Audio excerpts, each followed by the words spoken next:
జై శ్రీరామ్. అందరికీ నమస్కారం. వెల్కమ్ టు న్యూస్ అఖండ. నేను మీ కస్తూరి శ్రీధర్.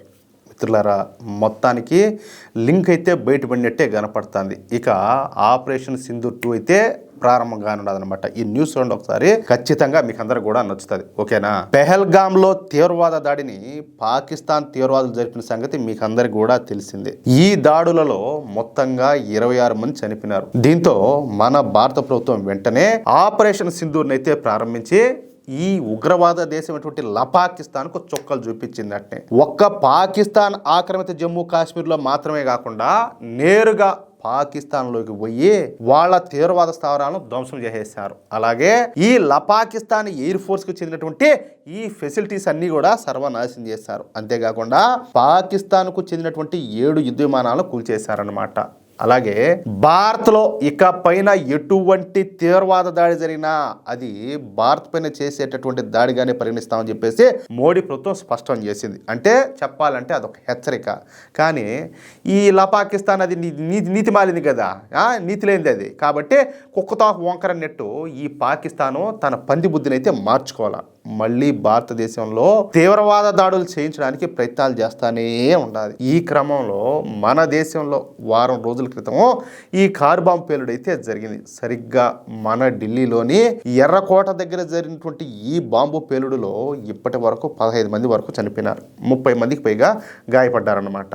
దీనికి ముందు మన పోలీసులు హర్యానాలోని ఫరీదాబాద్లో 2900 కిలోల అమోనియం నైట్రేట్ను పట్టుకున్నారు. అలాగే 250 కిలోల ఆర్డిఎక్స్ను కూడా స్వాధీనం చేసుకున్నారు. ఈ అమోనియం నైట్రేట్తోనూ అలాగే ఆర్డిఎక్స్తో అలాగే మదర్ ఆఫ్ సైతాన్ అనేటటువంటి మరో కెమికల్ను కలిపి 200 బాంబులు తయారు చేయాలనుకున్నారంట. ఎన్ని? 200 బాంబులు. ఇక సరిగ్గా డిసెంబర్ 6వ తేదీన ఢిల్లీలో వరుసగా బాంబు పేలుళ్లు నిర్వహించడానికి ప్లాన్ అంతా కూడా రెడీ చేసుకున్నారు. అయితే ఈ కెమికల్స్ను సేకరించడం అలాగే ఈ బాంబులను తయారు చేయడం, వాటిని పేల్చడం వంటి పనులను స్వయంగా ఈ జిహాదీ డాక్టర్లే చేస్తున్నారన్న విషయం వెలుగులేకైతే వచ్చింది. దీంతో ప్రపంచం మొత్తం కూడా షాక్ అయిపోయింది. ఇక ఈ డాక్టర్ జిహాదీలందరికీ కూడా కేంద్ర స్థానంగా హర్యానాలోని ఆల్ ఫలా యూనివర్సిటీ ఉంటా వచ్చిందనమాట. అయితే ఈ ఆల్ ఫలా యూనివర్సిటీకు అలాగే ఈ జిహాదీ డాక్టర్లకు పాకిస్తాన్కు ఉన్నటువంటి సంబంధాలు మాత్రం వెలుగులేక రాల. మరి ఈ బాంబు బ్లాస్ట్తో పాకిస్తాన్కు సంబంధాలు ఉంటేనే కదా పాకిస్తాన్ మీద మనం ఈ ఆపరేషన్ సింధూర్ 2 అయితే చేయగలుగుతామా? ఆధారాలు లేకుండా మనం ఏం చేయగలుగుతాము?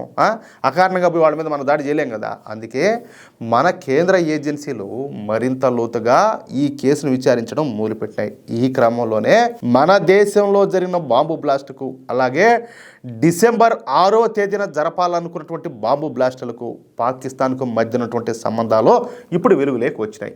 ఈ కుట్రలో భాగమైనటువంటి డాక్టర్ల ముఠాకు పాకిస్తాన్కు చెందినటువంటి జైషే మహమ్మద్ హ్యాండ్లర్ హంజుల్లా బాంబుల తయారీపైన ఆన్లైన్లో శిక్షణ ఇచ్చినట్టు దర్యాప్తు వర్గాలు అయితే వెల్లడించాయన్నమాట. నిందితుల్లో ఒకరైనటువంటి డాక్టర్ ముజిమిల్ షకీల్కు ఈ హంజుల్లా అనేవాడు బాంబుల తయారీ వీడియోలు అయితే పంపించాడు గుర్తించారన్నమాట. ఈ హంజుల్లా అనేది మారుపేరుగా భావిస్తున్నారు. ముందుగా జమ్మూ కాశ్మీర్లోని షోఫియాన్కు చెందినటువంటి మత గురువు ఇర్ఫాన్ అహ్మద్ ద్వారా ఈ హంజుల్లా డాక్టర్ షకీల్ని అయితే సంప్రదించాడంట. మొదట షకీల్ను ఉగ్రవాదం వైపు ప్రేరేపించినటువంటి ఈ మౌల్వీ ఆ తరువాత ఫరీదాబాద్లోని ఈ ఆల్ఫలా యూనివర్సిటీలో పనిచేస్తున్నటువంటి ఇతర డాక్టర్లు కూడా ఈ ముఠాలో చేర్చుకునేటట్టు చేయగలిగినాడనమాట. ఈ పేలుడు పదార్థాలను రవాణా చేయడంలోనూ ఆత్మాహుతి దాడికి ఉపయోగించినటువంటి హుందాయ్ i20 కారును ఈ ఉగ్రవాది అయినటువంటి ఉమర్ నబీకి అప్పగించడంలో ఈ షకీల్ కీలక పాత్ర పోషించినట్టు తెలుస్తుంది. అయితే ఇక్కడ మరొక కీలకమైన విషయం ఏంటంటే ఈ దర్యాప్తు సంస్థ దృష్టి మరల్చేందుకు ఈ ముఠా టెలిగ్రామ్ యాప్లో ఒక ప్రత్యేకమైనటువంటి కోడ్ వర్డ్స్ అన్ని కూడా వాడిందంట. ఈ పేలుడు పదార్థాలను బిర్యానీ అని, దాడిని దావత్ అని చెప్పేసి పిలుచుకుంటా ఈ ప్రణాళికలన్నీ కూడా రచించారు. ఢిల్లీ, గురుగ్రామ్ అలాగే ఈ ఫరీదాబాద్లలోని కీలక ప్రాంతాల్లో దాడుల కోసం 200 శక్తివంతమైనటువంటి బాంబులను సిద్ధం చేసినట్లు తెలుస్తుంది. అంటే ఈ బాంబు పేలుళ్లలో హిందువులు చనిపోతే అది జిహాదీ ముండా కొడుకులకు దావత్ అన్నమాట. అర్థమవుతుందా? అది ఈ రాక్షస జాతి అసలు స్వరూపం. అంటే ఈ దర్యాప్తులో ఈ ఆల్ ఫలా యూనివర్సిటీకు అలాగే ఈ జిహాదీ డాక్టర్లకు పాకిస్తాన్ తీవ్రవాద సంస్థ అయినటువంటి జైషే మహమ్మద్కు ఉన్నటువంటి సంబంధాలు వెలుగులోకి వచ్చాయి. అందుకు కావాల్సినటువంటి ఆధారాలు కూడా మన కేంద్ర ఏజెన్సీలన్నీ కూడా సేకరించాయన్నమాట. అంటే ఈ కుట్ర వెనకాల ఈ ఉగ్రవాద దేశమైనటువంటి పాకిస్తాన్ హస్తం ఉందన్న విషయం అందరికి కూడా తెలిసిపోయింది. ఇక మనం పాకిస్తాన్ పైన స్వేచ్ఛగా ఖచ్చితంగా ఆపరేషన్ సింధూర్ని అయితే ప్రారంభించవచ్చు. పాకిస్తాన్కు మన సత్తా ఏంటో తప్పకుండా తెలియజేయచ్చు అనమాట. ఈసారి మాత్రం ఏదో మొన్నట్లాగా ఊరికి అట్ట కొట్టి వదిలిపెట్టకుండా ఈ పాకిస్తాన్ కుంభస్థలాన్ని బద్దలు కొట్టడం ఖాయం. ఇక ఎప్పుడు ఈ ఆపరేషన్ సింధూర్ 2ను ప్రారంభిస్తారనేది తెలియాల్సి ఉన్నది. మొత్తానికి ఇంకా మనోళ్ళు మాత్రం దర్యాప్తు సంస్థలన్నీ కూడా ఇంకా లోతుగా విచారణ అయితే జరుగుతున్నాయి. అంటే ప్రపంచానికి ఆధారాలు చూపించాలి కదా, పాకిస్తాన్ మీద మనం ఎందుకు దాడి చేస్తాం అనేది. ఇప్పుడు వాళ్ళంతా కూడా ఆ పనిలో ఉన్నారు. ఇంకా మనోళ్ళు కూడా అంతా ప్రిపేర్డ్గా ఉన్నారనమాట. ఏది మన సైనిక దళాలన్నీ కూడా వాళ్ళంతా కూడా రెడీగా ఉన్నారు. అది విషయం. చూద్దాం ఇంకేం జరుగుతుందో. మిత్రులారా, ఈ న్యూస్ కనుక మీకు నచ్చినట్లయితే ఖచ్చితంగా ఈ న్యూస్ నలుగురికి షేర్ చేయండి.